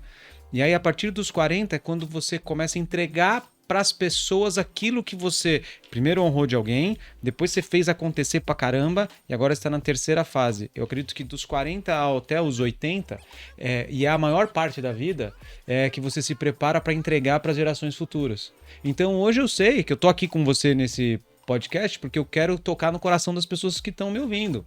Porque, cara, agora é meu momento de tocar. É agora que eu tenho track record. É agora que eu tenho sucesso do passado, relativo sucesso, né? Total. Dizendo, cara, eu saí de lá e vim pra cá. Se eu fiz, você também pode. E vim do mesmo lugar que todo mundo, né? Então, são essas 3 fases. Mas, pra ser sincero, lá no começo, eu lembro que teve alguns acasos. E aí, o importante é você aproveitar os acasos. Eu não sabia falar não. E eu adoro isso. Até hoje eu não falo não. Chega o presidente da empresa lá e fala assim, Demetrios, preciso que você faça isso já tá aí. Tá bom. Deixa eu ver, você precisa pra quando, né? E aí eu lembro que eu era operador de telemarketing do Bradesco, e aí eu pegava muito trem, e aí eu li uma revista chamada Você S.A. E na Você S.A. tava escrito assim, o futuro é ser estagiário. Eu falei, caraca, o futuro é ser estagiário. Então se o futuro é ser estagiário, eu quero ser estagiário. Só que minha faculdade era uma faculdade nem conhecida. E eu se cadastrava lá no Natura, nas empresas da época, Avon, Kibon, cara, Votorantim, né? Gerdau. E eu, na minha faculdade era sempre outros. Aí um dia uma empresa ousou me chamar. Se chamava BCP, que virou Claro, né? Hoje é a Claro Telecomunicações, e falou assim, venha participar do processo seletivo de estágio. Naquela época, era tipo 70 mil pessoas para 70 vagas. Começou os estágios ali, né? Não tinha ainda muito. E eu lembro que me cadastrei e falei, cara, futuro é seu estágio, eu não quero morrer sendo operador de telemarketing, eu já estou na fase de ir para uma nova oportunidade. E aí eu lembro que fiquei 6 meses fazendo entrevista, dinâmica de grupo, painel, eu nem sei se fazem mais hoje isso aí, né? Chegava a ser humilhante fazer os cálculos. Agora tem um exercício, vocês vão se juntar, né? Aí vinha aquelas pessoas formadas pelo GV, falava. E eu lembro que era muito engraçado, porque eu falei, cara, haja vista que eu não tenho a melhor formação, haja vista que eu não tenho todas as línguas que esses caras querem. Só que eu sou um cara que trabalha desde os 15, então eu sei muito bem de pessoas. Então eu vou usar o que eu tenho de melhor. Então eu me lembro de um exercício que estava quase fechando ali a vaga para escolher os estagiários finais e o cara era o painel. Eu morria de medo, porque o painel vinha com uns cálculos que na minha faculdade ensinava só na pós-graduação e na faculdade dos caras ensinava no primeiro ano. O cara vinha lá, ó, vamos dividir as coisas aqui, tem as contas assim, assim, assim, assado. Vocês se dividem em grupo e vocês têm que resolver esse exercício. Cara, eu não sabia ler nem a sentença, né? Uma empresa produziu 30 mil não sei o que quilos de ferro, dividiu não sei o que, 20% disso foi a margem. Cara, eu não sabia nem ler a sentença. Eu falei, cara, eu não posso perder esse emprego. Aí eu falei, quer saber? Eu vou fingir que eu sei. Aí eu tava do lado, eu falei assim, deixa eu ver quem é os caras com mais cara de CDF. Que encontrei 2 com mais cara de CDF. Eu falei, vamos fazer a gente? Ele falou, vamos. Aí sentei ali. E aí eu falei, o que a pessoa repetiu, eu repito. Eu só tive muita sorte, porque a pessoa que estava repetindo as coisas lá, ela repetia muito bem. Só que eu já tinha um tracejo de seres humanos. Então eu via quando a tia da companhia de talento chegava perto, e eu falava, não, mas pode ser 20%, como pode ser 22%. Eu não sabia nada. Eu só queria passar para a próxima fase, que era a entrevista que eu ia me garantir. Mas eu mal sabia fazer a conta. Aí eu cheguei ali, e aí eu lembro que de todos ali eu que passei. Fui para o final. Aí a mulher falou assim, ó, depois de 6 meses eram 22 vagas de estágio, mas tinham 24 selecionados. E aí que eu conto do acaso. Aí ele falou assim, vou fazer o seguinte, pessoal, eu vou chamar os gerentes da área da Claro aqui, o gerente de marketing, o gerente de vendas, e aí eles vão apresentar a área e vocês levantam a mão. Qual a área que vocês querem? Simples assim, vocês estão todos aprovados, mas tem 2 pessoas aqui que só vai entrar daqui 6 meses. Eu falei, o quê? A área que agora que eu começo minha carreira de verdade, a área que menos levantar a mão eu vou levantar. Aí chegou lá o gerente de marketing da Claro, falou assim, olha, eu sou gerente de marketing, eu faço isso, quem está interessado em trabalhar com marketing? Cara, dos 24 estagiários, 30 levantou a mão. Eu quero marketing, né? Outro, vendas, todo mundo, contabilidade, RH, finanças. Aí chegou o último cara, Leandro, ele falou assim, isso faz anos, 20 anos atrás, ele falou assim, eu trabalho com CRM. Quem quer trabalhar com CRM? Ninguém sabia o que era isso. Eu olhei e falei, eu! Então, foi aí que começou a minha escolha estratégica, planejada, de longo prazo. Fui trabalhar baseado numa escolha ali que era, não quero ser mais operador de telemarketing, o estágio é futuro, se é o futuro, não importa qual estágio. Então, bola que veio para chutar, chutei. Mas se é atacante, não, eu sou o gandula, mas não tem problema, a bola veio, eu chutei. E aí, entrei na área de CRM, fui lá o estagiário do CRM, e aí não tinha Google na época, era kd.com.br, escrevi assim, CRM. Aí veio assim, Conselho Regional de Medicina. Eu falei, caraca, eu acho que não é isso não, CRM. Não tinha, não sabia o que era CRM.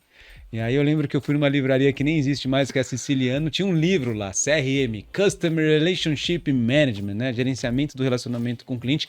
Mal eu sabia que esse acaso estava me levando a trabalhar de forma estratégica dentro de um escritório para administrar os operadores de telemarketing que um dia eu fui. Aí eu falei, caraca, né? Olha como que esses pontos, connecting points lá, né? Que o Steve Jobs tem um discurso lindo que uma vez conecta, é ali que estava conectando. Então eu fui trabalhar em CRM, aprendi tudo sobre CRM. A área de CRM era enorme dentro da BCP, da Claro. E de lá, eu lembro que no meio das oportunidades, foi uma oportunidade de ouro. A minha diretora, Cris Duclos, ela foi vice-presidente da Vivo durante muito tempo. Hoje ela é, acho que, vice-presidente de América Latina da Electrolux, uma grande executiva. E ela é minha diretora. E eu tive a oportunidade de já mudar o ambiente. Estava num ambiente mais executivo. Mas eu não tinha traçado nada. Minha mãe falava assim, não vire empresário, que senão você vai morrer de fome igual seu pai. Seja funcionário. Eu lembro que quando eu entrei na Claro como estagiário, não tinha celular na época ainda, né? A Claro estava acabando de lançar os TDMAs. Eu lembro que a gerente de RH ligou lá na minha casa, lá em Ribeirão Pires. Alô, posso falar com o Demetrios? Minha mãe falou assim, quem gostaria de falar? É a Rita, gerente de RH da BCP. Eu quero avisar pro teu filho, quero que você passe o recado pro teu filho que ele passou no programa de estágio BCP Talento. E avisa ele que ele tem que começar segunda-feira. Ela, minha filha, meu filho trabalha no banco, tem um excelente trabalho e não vou passar o recado, passar bem. Pum! Aí, cara, passou um mês, fiquei desesperado. Liguei lá, a Rita falou, tua mãe falou não pra mim. Falei, como minha mãe falou não pra você? Não fui eu que falei, não fui eu que passei, né? Aí enfim. Cara, que aí, ou seja, eu só sabia que eu não podia ser empresário. Eu só fui quebrar agora essa mentalidade. Há 2 anos atrás, 3 anos atrás. Até então eu achava que empresário era furado. Então eu falava, eu tenho que crescer numa empresa até o máximo que eu consigo. Até ser um Amador Aguiar, né? E na minha mentalidade eu nem lembrava que o Amador Aguiar era um empresário. Pra mim ele era um CEO. E eu lia Max Geringer, CEO da Pepsi, né? Você lia aquele cara virando a própria mesa, esqueci, Ricardo Sandler. Era essa época, né? E aí entrei lá na BCP, meu gerente falou assim, Dema, você sabe o que é CRM? Aí ele fez uma pergunta, na minha mente veio assim, será que eu respondo que eu não sei? Ou será que eu dou aquele chute de 0 a 1 milhão e vamos ver se eu acerto? Cara, eu sou muito audacioso, eu dei um chute de 0 a 1 milhão. E acertou. Não, errei. Tipo assim, a resposta era tipo, é um cavalo branco. Eu falei assim, é uma florzinha amarela no canto da Amazônia, né? Foi... Esses dias aconteceu algo igual, e eu assim, não perdi eu tenho que parar com isso aí. Eu não perdi esse hábito. Assim também. Eu lembro que recentemente não, semana passada, tava numa reunião com o presidente novo da empresa, né? Cara estrangeiro e tal. E aí começamos lá 8 da manhã, vamos fazer isso, vamos fazer aquilo, vamos fazer assado, tal. E eu ali, já pegando meu celular e, tipo, eu não gosto eu não sou aquela pessoa que anota e passa depois. Eu meio que já dou um briefing, já enquanto a pessoa tá falando, eu falo, olha, tal coisa, tal horário, é assim que funciona, vai fazer assado, número 1, número 2, número 3. E nisso, de repente, ele vira pra mim e fala assim, Demetrios, e tal coisa? Eu falei, cara, será que eu falo pra ele que eu não tava prestando atenção na reunião e tava no WhatsApp? Uhum. Ou será que eu dou um chute de 1 a 1 milhão e respondo uma coisa pra ver se eu acerto, né? Não era o gerente da coisa, era o presidente da empresa. Bem pior. Uhum. E eu escolhia dar um chute de 0 a 1 milhão. Aí dei o chute lá. O cara falou assim... Aí eu falei, meu Deus, o que eu falo? Aí eu dei uma olhada no monitor, assim, tava tendo uns números lá, eu falei assim, então, esse número é assim, assim, assado. Sorte que tinha uma alma boa lá que falou assim, Dema, ele perguntou outra coisa. Falei, tá bom. Aí eu corrigi. Mas eu chutei errado, assim, tipo, ele perguntou, qual é a capital do Brasil? Eu falava assim, cara, não, então o celular é amarelo, né? Mas enfim, aí entrei lá na Claro, quando cheguei lá na Claro, foi muito legal, que foi aí que eu fui pro varejo. Porque na Claro, tinha um italiano chamado Giuseppe Piccoli, meu amigo até hoje. E ele era dono das lojas da Claro, de varejo, nos shoppings. E um dia, eles fizeram eu fazer um projeto, essa diretora daqueles Duclos falou assim, Dema, é o seguinte, as pessoas não estão mais recarregando o pré-pago. Preciso da sua ajuda. Preciso que você faça as pessoas recarregarem o pré-pago. Porque antigamente, depois de 90 dias sem recarregar, cancelava. A Anatel acabou com esse negócio, né? Mas antigamente era assim. E a gente tinha lá o nosso BCP pré-pago. E aí, nessa hora, foi muito legal, porque meu chefe, eu era um estagiário, respondia direto para um chefe, esse chefe foi para Seattle fazer um curso e eu fiquei sozinho, né? e tinha um grande software de CRM, onde você conseguia mandar mensagem, assim, tipo um cérebro do X-Men, você conseguia mandar mensagem para quem você quisesse, fazer um modelo, selecionar todo mundo que não recarregou seu pré-pago nos últimos. E aí ela falou isso para mim, tá bom.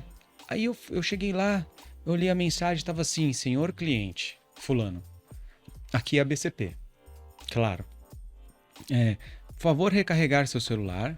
Caso contrário, sua linha poderá, por obséquio, por gentileza, ser cancelada. E, cara, os caras recebiam uma mensagem lá de texto e nunca recarregavam, né? Eu falei, cara, tem algo errado. E eu, na minha ingenuidade, fui lá e editei. Falei, cara, essa mensagem tem que ser mais direta. Eu coloquei assim, ó. Caro cliente, eu escrevi assim, ou recarrega até 24 horas, ou seu celular será cancelado imediatamente. Ponto. Eu não tinha o traquejo que tinha que passar com o jurídico, nem nada disso, né? Eu fiz uma mensagem assim e falei, cara, ninguém vai ver esse negócio mesmo, ninguém aqui tem pré-pago, vamos ver o resultado. E eu, 200 mil mensagens. No outro dia, eu entro na BCP, eu vejo a sala lotada e os caras assim num gráfico, falando assim, Dema, cadê o Alberto? Que era meu chefe. Falei, tá em Seattle. Aí ele falou assim, aconteceu algo ontem, a gente tá vendo se é problema na plataforma. Eu falei, o que foi? Nunca tivemos tantas recargas em um dia na história da empresa. A gente teve 200 mil, não sei o que, dólares de recarga, e a gente queria saber o que aconteceu, porque a mensagem que saiu meio estranha. Aí tinha um gerente do lado, que era Sandro, ele falou assim, eu sei, moleque, que foi você. Eu falei assim, cara, eu preciso muito do emprego. Esse emprego tá pagando minha faculdade. Ele falou assim, se não tivesse sido tão bom essa mensagem, eu te mandava embora.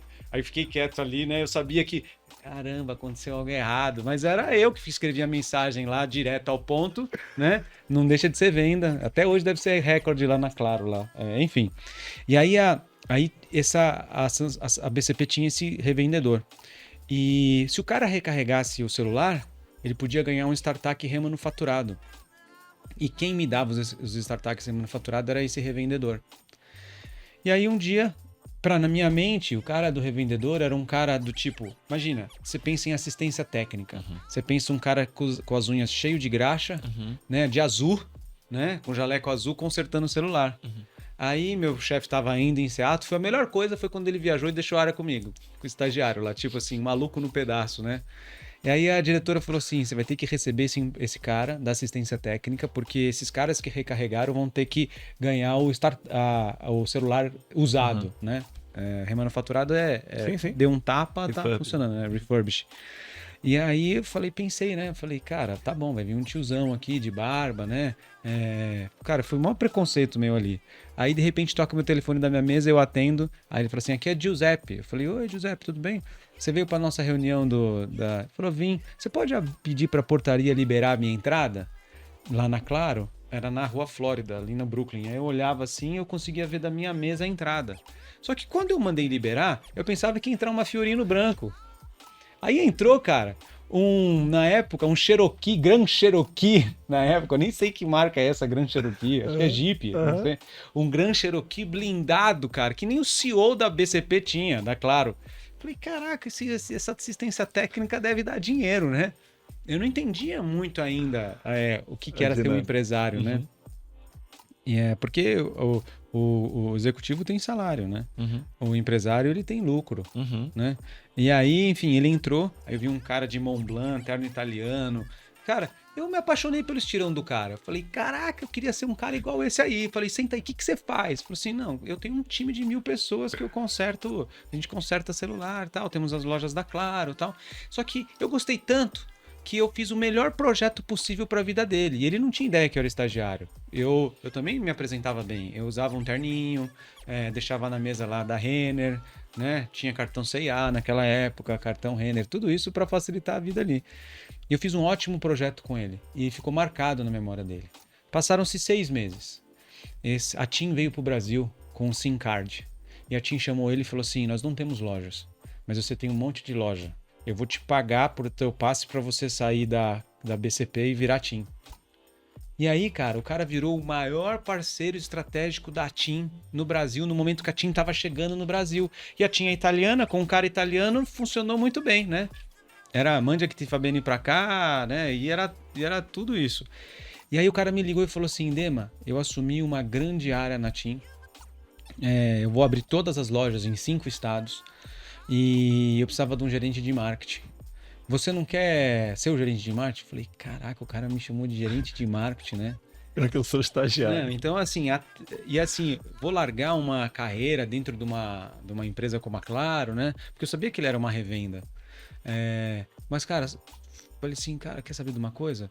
Eu lembro que eu estava no centro acadêmico da faculdade, falei pro meu amigo, e aí meu amigo, melhor você não aceitar, você nem sabe o que é ser gerente de marketing. Eu falei, cara, se tem uma cesta na parede, tem uma bola na minha mão, eu tenho 2 opções, vou falar, não vou acertar, ou eu vou chutar, vou jogar ela lá. Falei, eu vou aceito jogar a bola. Aí eu falei pro cara, mas ele tá ferrado, eu vou pedir o dobro de salário. Aí eu liguei e falei assim, Giuseppe, eu até aceito, mas eu quero o dobro de salário. Ele deu risada, porque estagiário ganhava 1.000 e pouquinho, né? O dobro, eu não sabia que gerente ganhava muito mais que isso. E aí entrei na TIM. Fui um dos gerentes mais novos, 23 anos, eu tinha funcionários que eram muito mais velhos do que eu. E aí comprei livro assim, Gerente para Dummies, eu nem sei se existe essa coleção ainda, eu tinha que aprender o que era ser gerente. Né? E aí foi um grande aprendizado ali dos 20 aos 30, porque eu andava como se fosse a sombra do italiano. Então o italiano, tem aquele filme A Espera do Milagre, que tem aquele cara que já morreu, que era o ator, tem um ratinho, tem um Tom Hanks, então aquele ator era o Giuseppe Piccoli, e eu era o ratinho do lado que andava junto, então ele tava, ele trabalhava demais, então as pessoas ficavam embora às 6 horas, eu ficava com ele até às 11 da noite, te contei isso já. Uhum.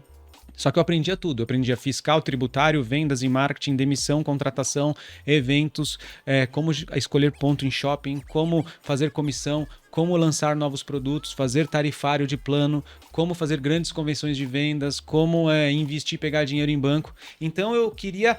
Ele era o meu amador a guiar, que eu tive a oportunidade de servir o cara. Então mesmo se ele não me pagasse, eu tava lá, o primeiro a chegar, falar, eu quero andar com você. Deixa eu ver como é que faz. Então lá eu aprendi tudo que podia fazer e o que não podia fazer, porque eu tava na mentalidade de vou aprender.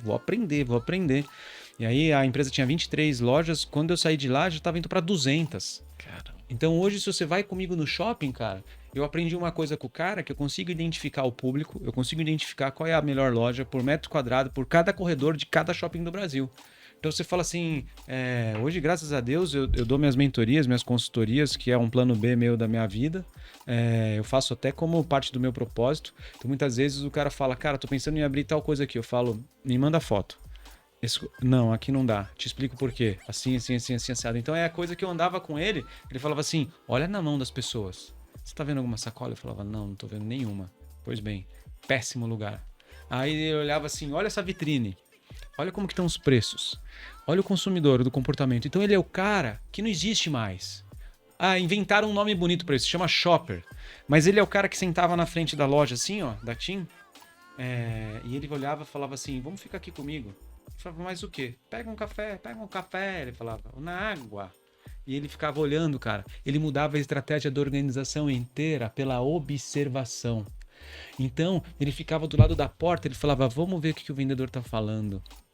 Então, hoje eu uso algumas estratégias na minha empresa atual, que às vezes quando os caras falam, você é um louco, mas não, é porque eu aprendi com o cara. Então, o que é 7 passos da venda, como ter contato visual, como ter a linha tênue, como fazer comissão, o que é comissão que funciona, como motivar o cara no ponto de venda, como que é a gestão de time.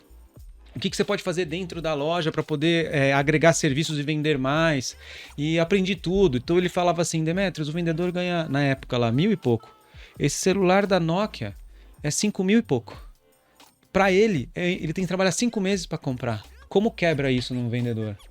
Como quebra o vendedor da Ferrari lá que vai vender um carro que vende... E aí ele me ensinou isso, as técnicas. Essa forma de fazer com o vendedor isso. Então eu fui aprendendo lá, 6 anos e meio aprendendo. Aí foi o destino de novo, né? Assim, não é que é destino, mas eu fui aproveitando as oportunidades. Ele falava assim, Demar, beleza, preciso de um comercial de TV. Eu falava, qual canal? Eu nunca tinha feito comercial de TV. Eu entrava no Google, perguntava, já tinha Google nessa época, eu perguntava, tem que contratar uma agência e tal. Eu lembro que ele falou assim, nós precisamos aumentar nossas vendas na Bahia. Estou muito interessado em patrocinar um time de futebol. Bora? Falei, bora. Qual time? Bahia ou Vitória? Vitória, tá bom. E a gente ia lá, patrocinava, fazia ações de vendas para o cara poder comprar os ingressos nas lojas. Pegava o troféu do estadual, colocava dentro da loja. Chamava o Marquinhos, que era o atacante da época, cara, você vai dar autógrafo na loja. Então, eu fazia tudo focado para venda. Então, isso foi meu aprendizado ali, foi uma grande escola. Quando eu fui para a Samsung, eu tive que dar uns passos atrás, porque o presidente da Samsung que me contratou na época, há 13 anos atrás, ele falou assim, Dema, eu preciso colocar a Samsung número 1. A gente tinha Nokia, Motorola, Sony Ericsson, LG, esses produtos, né? Motorola ainda tem, mas os outros não tem. Vamos trabalhar para isso? Falei, vamos. Só que logo depois que a Samsung ela teve uma relevância, ele falou assim, cara, eu preciso que você abra as lojas Samsung. Eu quero que você abra um negócio grande ali da Samsung. Cara, foi na hora que eu falei assim, é a minha oportunidade de vida, né? O cara me dando a bola de novo para eu chutar, eu sei fazer isso. Né? E peguei com unhas e dentes, e aí eu já conhecia vendedor, já sabia estrutura de vendas, então uma coisa é estrutura, outra coisa é fazer aquela estrutura vender, né? E hoje é uma grande área na empresa. E aí agora, acho que nessa fase que eu estou atual, eu já sou responsável pela venda de tudo, né? Não o abastecimento para o varejista, mas do varejista para o campo, de todas as operadoras, de todas as redes de varejo, de todas as lojas, ali tem lá os promotores de venda. E aí isso me dá muito, muito amor, e eu vejo assim, falo, cara, os melhores executivos são os melhores vendedores. Eu sei que a gente vê hoje, eu acompanho muito o cara da CIMED, eu vejo ele falando algumas coisas e é verdade, cara, os melhores executivos são os melhores vendedores. Ele tem que se vender para o chefe dele para aprovar um projeto. Se você for você tem que estar sempre embasado, né? E quando a gente fala melhor vendedor, é o melhor mesmo, ou seja, entrega valor, né? Aprende as oportunidades, se capacita. Não tem como ser um bom vendedor sem se capacitar, né? Eu, cara, humildemente, com 40 anos, eu fui buscar a Sales Club para se capacitar. Eu olhei o meu time e falei assim, cara, preciso melhorar isso aqui. Eu fui igualzinho, entrei no Google. Quem é os caras que manja de vendas? É o Malavota, é o Leonardo Castelo, é o Fábio, é o Rafael, né? E o Mota, quem mais? O Mota, e o Concer. E o Concer, né? São esses caras. Eu falei, então tá bom, deixa eu conectar com esses caras aqui. Né? E fui lá, aí o Theo Braga falou assim, Dema, vai lá, dá uma olhada, é do lado. Eu falei, cara, que legal essas luzes, né? Falei, cara, esses caras são bons de luzes, será que... Aí fiquei ouvindo ali, falei, vamos colocar todo mundo para treinar vendas aqui. E aí, cara, aí a gente se conectou e aí melhora. Ou seja, não tem como ser bom vendedor sem treinar. Tem como ser um bom jogador, tirando o Romário, tem como ser um bom jogador sem treinar? Mas ele treinava, ele só não gostava de treinar. Mas treinava, né? Treinar pra quê, né? Treinar pra quê? Você já tem o que fazer, né? Então, treinar é isso, cara. Então, agora, o nosso momento vendas é muito importante, não pode perder oportunidade. O mercado só tende a ficar mais difícil, porque o cliente tem um dinheirinho ali no bolso e ele precisa comprar, tem muita oferta, né? E, cara, eu tento tentar criar esse ambiente para que o vendedor seja o melhor possível dentro do escopo dele, né? Que legal. E eu acho que minha história só está começando. Então, eu tô com 40. Então, eu tô cuidando mais da saúde, porque eu quero que meus filhos me chamem de pai, não de vô. Vô, vem cá, né? E eu quero, cara, comecei agora que eu tô dos 40. E a parte mais maravilhosa do mundo, que é entregar com mais excelência, entregar com mais sabedoria, disponibilizar-se para os outros. É agora esse momento de altruísmo que eu tenho que aproveitar. Cara, Dema, enfim, uma pena, né? A gente acaba tendo um tempo escasso para poder pegar tanta coisa. Eu queria muito que você contasse essa história aqui nesse podcast, porque quando eu ouvi a primeira vez, eu fiquei pensando algumas coisas logo depois. Dema contou essa história no palco lá do Sales Club. Quando ele desceu, né, a gente ainda trocou uma ideia. Eu falei, pô, cara, quero comprar uns produtos aí e tal. Ele falou, não, vai por aqui e tal. Sempre muito atencioso. Eu falei assim, como que eu treino venda? Porque venda é técnica. Mas tem uma frase do Persona que eu adoro, que é: a postura é mais importante do que a técnica. E para eu ter postura, eu tenho que ter mentalidade. Porque a mentalidade traz a minha postura. Outro dia eu estava vendo um texto que as pessoas precisam ser mais elegantes. E quando você fala de elegância, você fica muito associado à roupa, maneira de falar. Não. A elegância é o cuidado. A elegância é aonde que você não fala, aonde que você se porta. Isso é elegância, né? Ela tá numa postura e não num visual. E quando você conta essa história, eu queria muito que os vendedores ouvissem essa história, porque a gente tem uma visão, primeiro, do vendedor, que ele é uma pessoa desfavorecida, né? Não deu certo, foi ser vendedor, ou ele tem pouco conhecimento, então por isso ele é vendedor, ou ele tem pouca oportunidade, então por isso ele é vendedor, e na verdade é justamente ao contrário, né? Só sobrevive quem tem postura, quem tem mentalidade, quem tem visão e quem sabe aproveitar as oportunidades. Eu tenho uma história que é de você ver as pessoas, e eu vi isso, e quando você olha lá no campo é o melhor lugar para você recrutar. As pessoas, eu vou recrutar um vendedor, vai para o campo de batalha. Pega ele trabalhando no Uber, pega ele trabalhando numa loja, numa assistência técnica, porque a postura dele é 80%. Eu arrisco dizer que 80% do sucesso do vendedor está na postura dele. Eu entro numa sala com 500 pessoas, eu sei quem vai performar e quem não vai. Muito bom. E você também, você olha, né, com essa tua experiência toda, você olha lá no ponto de venda, como você deu o exemplo da vendedora, você sabe, ela é boa, né? Ela vai performar. Eu só preciso agora dar um pouco mais de oportunidade para ela, porque ela já trilhou uma boa parte. E eu ainda vejo a questão da postura deve sendo uma coisa muito de consciência. Entendi. E a sua consciência, cara, que me chamou a atenção desde o começo. Por isso que eu queria contar essa história aqui, porque eu falei, cara, como é que esse cara conseguiu lá, né? Então, acho que tem alguns fatores. Primeiro é o DNA, né? Tu diz assim, não existe dom. Existe. Claro que existe. Você acha que o Neymar é o que ele é? Você acha que o Usain Bolt, ele tem uma parte corporal, ele tem um DNA mesmo, tem um gene ali dentro que funciona. O Michael Phelps, ele não é só... Lembra lá o Gustavo Borges falando lá no nosso encontro? Ele não é só o maior nadador de todos os tempos, ele é o maior atleta de todos os tempos. Ninguém tem a performance do Michael Phelps. Por quê? Porque ele tem um DNA, mas esse DNA é abastecido pelo meio, Dema falou aqui, se ele não tivesse essa oferta de gente capacitada do lado dele para conseguir levar ele para o próximo patamar, não iria. Tem um DNA, porque com 3 anos de idade sua mãe contou a realidade e aquilo mexeu no seu DNA. Certamente o embrião do seu pai como empresário também. E a gente ainda tem um outro fator que é muito forte, que é a resiliência. Então, cara, não cair. Né? Eu tava vendo o Leandro Castelo e o Léo contando a história dele, que você conhece. E aí, imagina os caras, revirando, moravam num quartinho, faziam os produtos na própria casa, queimaram a casa uma vez fazendo. E uma vez o Leandro estava saindo da van e ela estava atolada. E aí, quando ele desceu da van, ele se machucou. O Léo e o pai correram, né, para acudi-lo e ele começou a chorar. E aí os 3 se abraçaram e começaram a chorar. Porque, cara, é muito duro, Dema. É muito duro. Outro dia alguém falou, a gente rala pra caramba. A gente não rala pra caramba. Não rala. Puta, a gente tá numa sala maravilhosa, com um puta ar-condicionado, tomamos um café colombiano. Assim, não é que a gente tá sofisticado, não, tomamos um bom café, estamos aqui numa equipe legal, vamos sair daqui, vamos almoçar e tal. Óbvio que é fruto da nossa conquista, mas a gente não rala pra caramba. Rala pra caramba é aquele cara que tá vindo agora, ou tá ouvindo a gente no metrô, bicho, pegando 4 horas e ele tá se questionando, sabe, Dema, assim, cara, vai dar certo. Né? Quantas vezes certamente você não olhou e falou assim, puta, vai dar certo esse... Porque, cara, é um plano. E é um plano... Você falou a palavra que me toca muito, né? Que é a fé. É um plano de Deus, né? Que você toda hora questiona, né? Primeiro você questiona a própria fé. Quantas vezes? Pô, mas 2020 e tantos anos, esse cara existiu mesmo? Tem tanta gente fazendo um monte de artimanha aqui, né?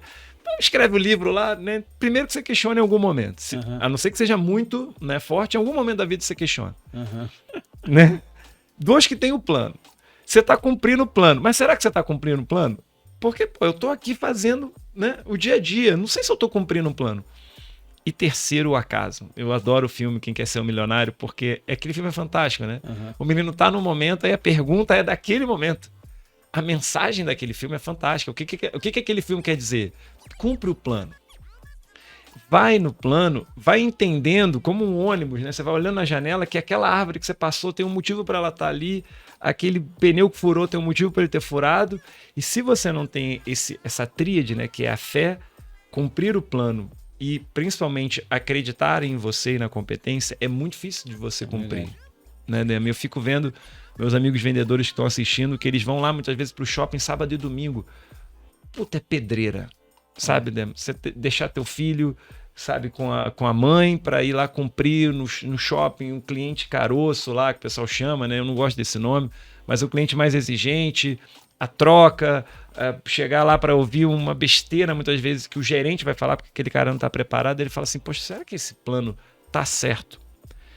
E eu gosto muito de ouvir pessoas de sucesso como você, porque é sempre um plano sendo cumprido.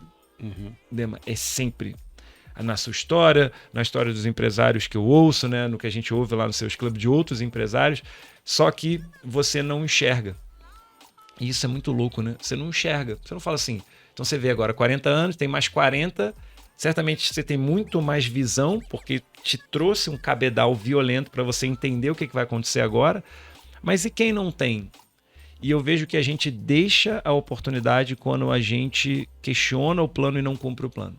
E isso muitas vezes está numa coisa boba, sabia? Que é descumprir uma dieta, Sim. Que é descumprir uma rotina, que é não ir para o trabalho e ficar em casa porque está cansado, ou fingir, acontece, uma doença para não cumprir o plano, ou não ver que aquilo que tem que ser feito porque você precisa cumprir o plano, de cumprir o que a empresa está pedindo, porque você falou uma coisa fantástica, que é eu honro o plano dos outros para depois honrar o meu plano. Então, se eu honro o plano dos outros, o que eu estou dizendo? Eu confio nesse plano, eu vou executar esse plano, porque assim que eu tomar as rédeas do meu plano, eu vou fazer... Alguém vai fazer igual. Alguém vai fazer igual. E é impressionante. E aí, pessoal, aproveitar a visão de quem está lá na frente. Alguém vai cumprir seu plano. É isso aí. E é impressionante como cumpre. Se você continuar na fé, porque não é à toa que está escrito no livro, né? Então, assim, muitas vezes são só 10 mandamentos. Faz os 10, bicho, né? Cumpre os 10. Depois você lê mais, mas esses 10 já vão te ajudar muito. Porque ele mesmo disse, ele falou assim, cara, com 10 eu já consigo organizar a sociedade. Não é verdade? É porque o pessoal não cumpre. Se cumprisse os 10, a gente já organiza... Nossa, se a gente cumprisse os 10, era 80%. 2, e o plano é dele, né? O plano não é nosso. Então eu estou honrando o plano dele. 2, eu estou olhando para a oportunidade de dentro. Eu não estou olhando para a oportunidade de fora. Eu moro numa região no Rio próximo da praia. E a praia está sempre cheia. Sim. A praia não está cheia. Ah, mas aí as pessoas falam, mas Malavolta, as pessoas vão tirando férias, né? Não, a gente sabe. A gente sabe quem está na praia não cumprindo o plano. A gente sabe quem está na praia não cumprindo o plano. Porque quem está na praia cumprindo o plano, está curtindo a praia diferente. Ele repara, ele tá deitado diferente, ele tá lendo diferente. Quem tá na praia descumprindo o próprio plano vai pagar um preço muito alto, porque ele não sabe. Mas o plano dele não sendo cumprido joga mais para frente a possibilidade dele chegar próximo daquilo que estava planejado para ele. Então as pessoas falam assim, você acredita em karma? Acredito. Você acredita que tem gente que tinha a oportunidade e descumpriu? Acredito. Também. Você acredita que tem gente que o plano dela estava ali, mas ela por algum motivo descumpriu? Eu acho que ele tem o livre-arbítrio para decidir, né? Mas acaba cometendo os mesmos erros do passado, né? E você sabe que você falou um negócio? Para mim, o cara que fala a história assim, o diabo é o pai da mentira. E o diabo fala assim, ó, o vendedor é o cargo de entrada, é o menos favorecido. Mentira. É a maior mentira do mundo. Eu crio minha filha para vender. Se você acompanhar meus stories, você vai ver minha filha vendendo livro. Falo assim, você vai ser a melhor vendedora do mundo. Então você precisa... A verdade é, cara, seja um grande vendedor. É o melhor dos empregos. É aquilo que vai... Quanto melhor você vender, mais você vai ganhar dinheiro, mais você vai ajudar a tua família, mais você vai ajudar teu país. O mundo precisa de bons vendedores. Não assim, não, o pior é o vendedor. Não, é que tudo tem uma escala, começa de baixo, você vai melhorando, daqui a um pouco você é um grande vendedor de uma grande empresa, você é um grande vendedor da sua própria empresa. Agora para de vender. Né? E você vê, né, Neman, assim, como que venda resolve tudo. Porque se eu vendo, eu começo a ter um encadeamento de receita, oportunidade, eu tenho networking, tudo começou na venda. Então eu sou um bom vendedor, aí eu compro um carro, eu compro isso aqui, eu vou para um outro nível, eu vou jantar com fulano, com beltrano, eu vou ganhando conhecimento, eu compro conhecimento, porque conhecimento compra, vou indo para próximos níveis. Aí eu não faço isso, olha que loucura. Eu faço o contrário, né? Que é, porque o corpo adora, né? O corpo adora descansar, fica deitado. Puta, hoje é feriado aqui em São Paulo. Acordei lá e tal, quando eu abri a janela não tinha nada, o pessoal passando de bicicleta. Legal, eles estão no plano, não tem problema. quando você, né? Eles estão no plano, tá certo, é feriado. A gente que tá cumprindo outro plano, mas eles estão lá. E eu fico pensando assim, falei, poxa, se eu pudesse deixar uma mensagem para os meus vendedores, né? Quando eu digo meus, porque é um pessoal que acompanha a gente aqui, é assim, primeiro, honra, adorei o que você disse, certamente vou levar isso já para a próxima página. Honra o plano, honra os planos, né? Seja seu, seja de Deus, seja da empresa. 2, ganha uma habilidade que ninguém vai tirar de você, que é a habilidade social. Tá faltando isso. Né? Eu fui uma vez num jantar com os empresários, um grande empresário, os comentários eram desconexos, sabe? Falando coisas que a sociedade já não aceita mais. Então você tem que tomar cuidado. Tem muito. Tem que tomar muito cuidado, porque isso tem valor. Você é descartado. Você pode ser o maior empresário do mundo. Se você fala uma besteira dentro de um ambiente, as pessoas te descartam mesmo. Elas podem até precisar de você porque você tem algo que ninguém tem. Mas se ela tiver alguém muito próximo, ela vai te descartar. Então, o social é muito forte. E eu acho que um ponto importante é valorizar o conhecimento dos outros. Né? As pessoas têm posturas muitas vezes muito arrogantes. Assim, a pessoa sabe tal coisa, mas... Cara, valoriza. Com certeza. Valoriza a habilidade. Né? Valoriza a habilidade de virar o pastel. Aprende. Né? Aquilo ali em algum momento vai te ajudar, sei lá, a mexer numa bomba hidráulica. Né? Aprende com o dentista.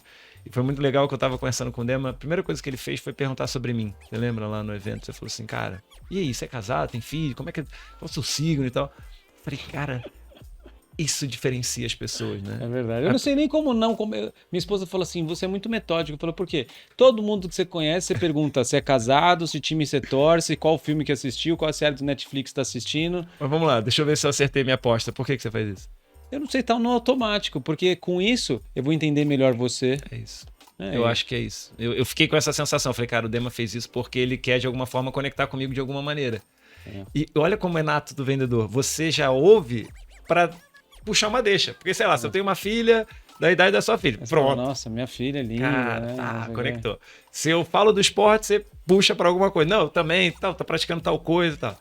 Então, essa habilidade...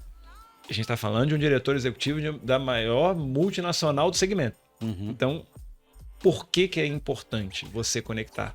Porque é um pequeno detalhe que vai fazer você olhar para algo que não fazia sentido. E você sabe que vou te dar um exemplo. Só um minutinho, tá? Fica à vontade, vai lá. Manda, responde aí. Até porque a gente já passou do tempo. Fala, pode ser no Shopping Morumbi? É muito ruim para você? Estamos fechando aqui já. Eu separei aqui da meio-dia até as 3 pra gente ficar aí, 2h30. Quero muito ter esse tempo com você.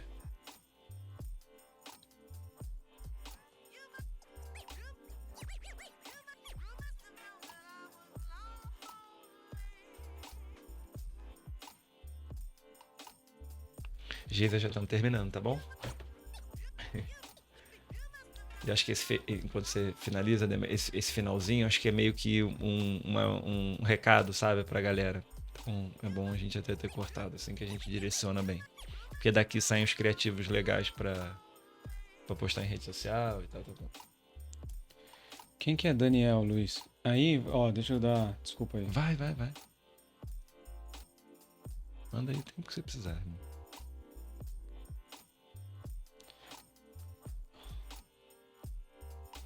Essa TriCast é bem legal, né, ajuda, né? Você eu tava vendo você jogando de lá. Olha como foi legal você tá pra gente. Muito bom. Aí, nem tudo dá certo, né? Uns cortes aí de erros. Eu lembro muitas vezes que quando você coloca em escala, você estava falando, né? Não, do vendedor que faz a diferença. Eu lembro uma vez que na TIM... Calma aí, vamos gravar isso. Tá gravando? Tá gravado. Vai. Eu lembro que uma vez, nem tudo dá certo, né? Eu lembro que uma vez na TIM era muito engraçado. O italiano falou assim, Dema, a gente precisa vender muito esse final de semana. Tem que bater a meta. Tive uma ideia. Falei, vamos contratar um caricaturista para ficar na frente da loja? Na época tinha mais dessas coisas, né? Hoje parou um pouco. Ele faz a caricatura da criança, do pai e tal, e entrega, né? Tá bom.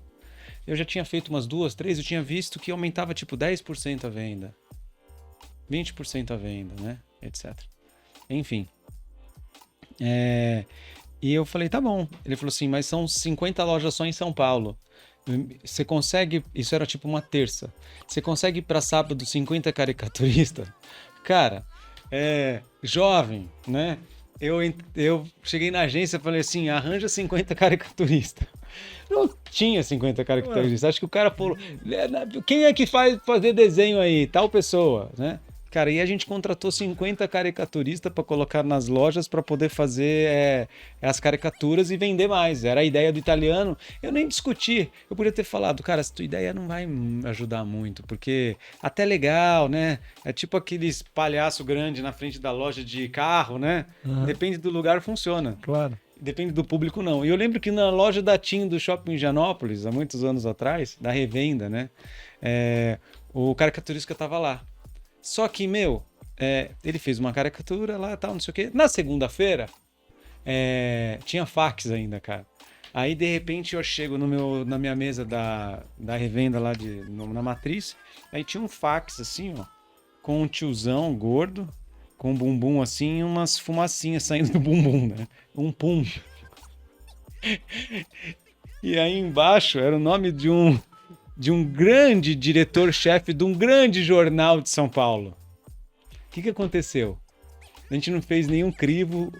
Entrou um cara na loja do Higienópolis. O cara era o grande diretorzão do grande jornal de São Paulo. E aí o caricaturista não gostou do cara, o cara não gostou dele. E aí o caricaturista falou, tá bom, deixa comigo. Aí ele fez um desenho do cara soltando um pum, bem grotescão assim, deu pra ele e falou assim, ó, pode levar esse desenho de presente. Bicho, o cara mandou pro presidente da operadora, cara, no domingo, né? Saiu nota no jornal, cara, e tudo isso por causa de uma ação de vendas mal estruturada, né? Então nem tudo é maravilhas. Eu não esqueço disso, porque você não tinha que ver a cara do cara chegando na mesa falando assim, Demetrios, que história é essa? Pum! Eu olhei assim, cara, eu dei risada. Eu falei assim, cara, eu não sei, né? E eu não podia rir. E na realidade era um desenho de um pum lá do cara, do editor-chefe do jornal, que foi errado. Então nem tudo dá certo ali. Tem muitas vezes que você faz ação de vendas que dá errado, né? Eu lembro uma outra, muito engraçada, que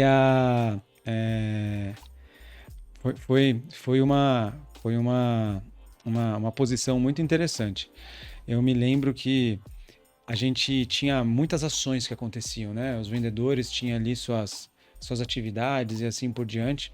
E eu tinha que fazer uma ação regional para vender mais um negócio chamado Garantia Estendida. Na época tinha lá a Garantia Estendida, né? E a Garantia Estendida ninguém queria vender no começo. Tudo aquilo de começo dá uma, né? E uma das coisas positivas, eu me lembro que eu chegava nas lojas para dar discurso para os vendedores, eu falava assim, ó, é difícil ser o número 1 de vendas de celular aqui, né? Mas você pode ser até o quarto de venda de celular, mas se você for o número 1 de garantia estendida, você vai ser lembrado. E aí, cara, isso aí foi muito bom, porque eu chegava nas lojas, ao invés de eu motivar o primeiro, eu motivava o quarto. Porque o primeiro não quer vender garantia estendida, o primeiro já tá fazendo faturamento dele de celular lá, e isso foi uma grande mudança. Até hoje eu falo assim, lá na loja tem lá o passo a passo da venda, né? Eu falo, cara, vender o produto principal é fácil.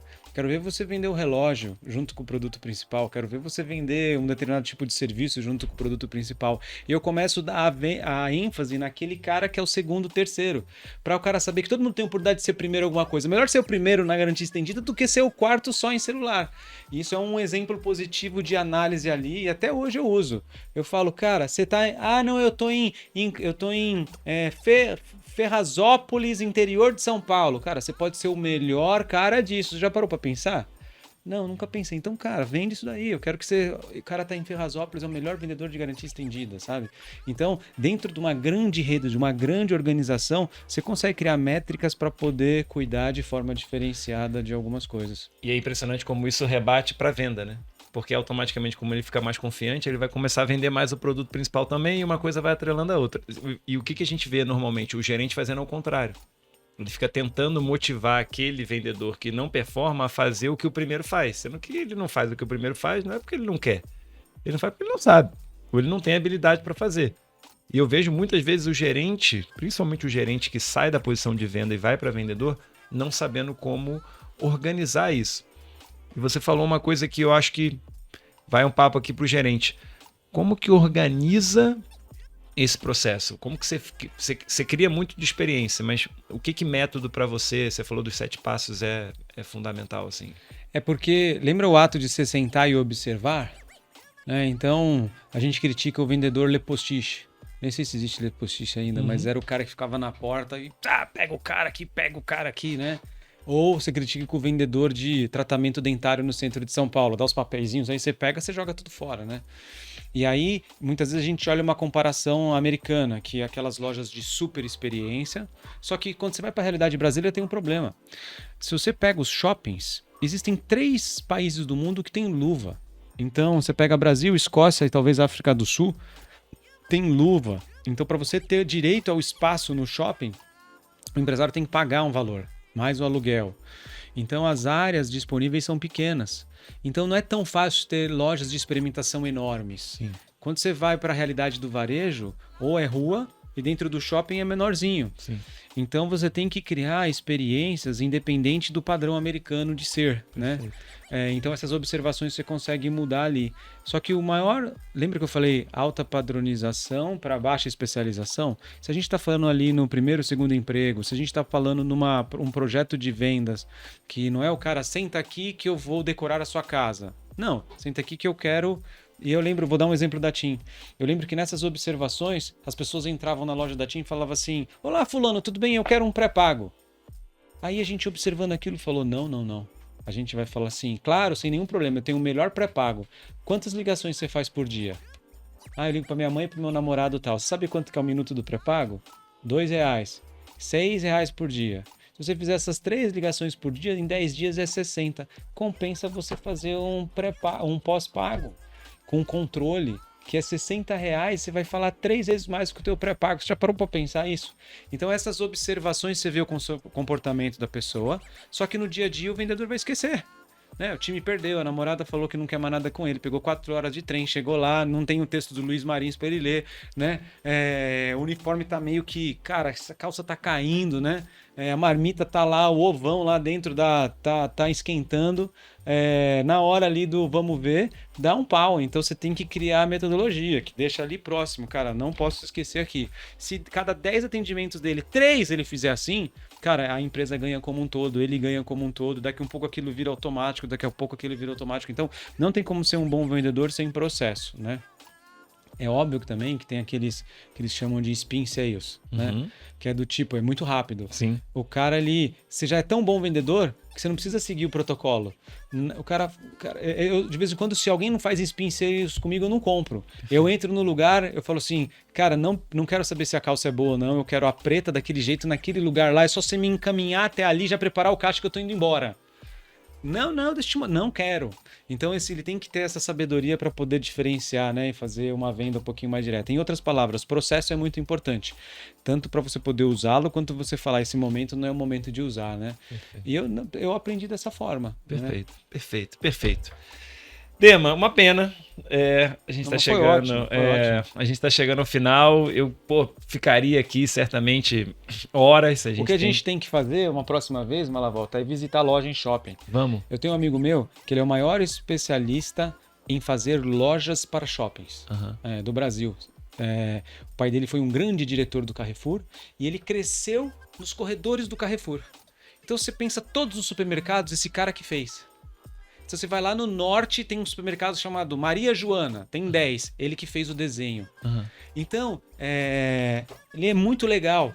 Então, de vez em quando ele vem para São Paulo, eu falo assim, cara, vamos rodar shopping? Ele falou, vamos. Aí eu entro com ele assim, a gente fala, essa Vivara aí, o que errou, o que acertou? Então ele fala, puta, devia ter tirado essa parede, devia ter feito isso, aqui estaria vendendo mais. Aí eu entro na parte do vendedor, eu falo assim, tá vendo a postura ali? Teria que fazer isso, tal. E aí sempre vem a social media gravando, cara. Toda vez que a gente faz esses vídeos, bombam. A gente, óbvio que tem vontade de chegar, tipo, falando muito mal. Claro. Mas a gente não, a gente evidencia as coisas boas e fala, isso aqui poderia melhorar. E ninguém foge. Outback, tudo. A gente entra lá e a gente fica olhando e dá uns bons vídeos. Vamos marcar a gente fazer isso. Vamos. Até porque eu acredito muito que a prática supera um pouco da teoria, principalmente no varejo, né? Tem uma frase que eu adorei outro dia que é: no varejo tem pelo, anda de 4, tem orelha, mia, mas não é gato. É verdade, muito bom. Né? Porque assim, você pega a teoria, não, a loja tem que ter pé direito alto, aí tu vai na do lado, pé direito baixinho, tem que entrar agachado, vende horror. Não pode ter nada na entrada, aí você vai lá, tem um puta do balcão na entrada e vende pra caramba, porque o balcão tá na entrada. Então, como o varejo é muito dinâmico e as coisas acontecem muito, você falou uma coisa fantástica, pela observação, né? Cara, copia. Os maiores empresários que eu conheço hoje do varejo, agora um de roupa lá do Rio, 100 e tantas lojas, chegou pra mim e falou: o meu maior concorrente aí, quem é? Tá. Quantas vezes sem juros ele faz no cartão? Aí ele falou 8. Ele falou, vamos fazer em 8. Aí o pessoal do financeiro, não, mas vamos fazer em 2. Ele falou, cara, os caras estão na nossa frente. Estudaram para isso, contrataram a consultoria. Se eles estão fazendo em 8, vamos fazer em 8. Como é que é a sacola? Ah, a sacola é PMG. Vamos fazer a sacola PMG. Copia, porque se ele já faz, mas não só copiar, isso aqui é bacana, copiar e observar. Né? Então, se a fulana de tal fez em 8 e eles estão na nossa frente no crediário, vamos fazer em 8. E vamos descobrir como é que a gente cria uma melhor oportunidade para fazer do que ele já faz. E é muito de observação, né, Edu? Muito bom. Meu amigo. Obrigado. Grande bate-papo. Deixa aqui pra gente suas redes sociais, como é que eu te acho. Demo Oliveira Oficial no Instagram. Ali eu dou dicas de empresas para empresários, para as pessoas que querem vender mais, fazer melhor marketing, gerir melhor pessoas, planejamento e loucos por crescer. Tem uma frase que eu falo, e aí eu fiquei até feliz que o Leonardo Castelo depois repostou, que é ficar pequeno dá muito trabalho. Então, dá muito trabalho ficar pequeno, né? Quando você cresce, você compartilha recursos. Quando você cresce, dá oportunidade para outros. Então, é isso que eu falo, é isso que eu vivo, é isso que eu aprendo e é isso que eu ensino. Legal. E o Dema também criando muito conteúdo. YouTube, você já tá com o canal? Como é que você tá? Quase. Legal. Quase, então, em breve, a gente manda pra gente colocar. Beleza. Muito obrigado, meu amigo. Obrigado. Que a gente tenha outras oportunidades Vamos dessa. ter várias. E o Malacast tá aí para trazer pessoas como essa e Malacast laurear. Vai até meio, né? Dependendo do jeito que você fala, as pessoas pensam que é um podcast árabe, né? Malacast.